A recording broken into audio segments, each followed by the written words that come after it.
Hi అండి. మీరు ఎప్పుడైనా సీమ సింతకాయలు తిన్నారా? నేను ఎప్పుడో నా చిన్నప్పుడు తిన్నాను. ఇవేంటో తెలిస్తే కామెంట్ చేసేయండి. ఆ చిన్నప్పుడు కూడా తిరుపతిలో ఎప్పుడూ తినలేదు. మా పేరెంట్స్ మమ్మల్ని షోలింగర్కి ఎక్కువ పిలుచుకొని వెళ్ళేవాళ్ళు అక్కడ సేవ చేయడానికి. అక్కడ చిన్న చిన్న కుప్పలు పెట్టి అమ్మేవాళ్ళు, పావలాకి రూపాయికి అలాగా ఒక్కొక్క కుప్ప తీసుకొని తినేవాళ్ళం. తర్వాత ఎప్పుడూ పోలేదు.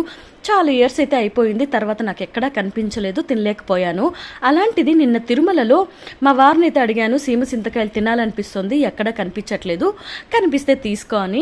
అలాంటిది నెక్స్ట్ డేనే అరవింద్ ఐ హాస్పిటల్కి వెళ్ళే రూట్లో మా పెద్దోడికి కళ్ళు చూపిద్దామని ఆ రూట్లో అయితే కనిపించింది. ఎంత హ్యాపీ అనిపించిందో. మా వారు చూసైతే ఆపారు.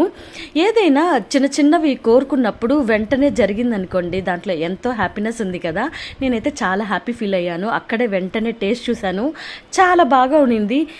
టేస్ట్ అయితే నేను ఇప్పటికీ మర్చిపోలేదు, అంత బాగున్నాయి. ఇంకా మా పిల్లలు తింటారో లేదో అనుకున్నాను, కానీ వాళ్ళకు కూడా చాలా బాగా నచ్చాయంట.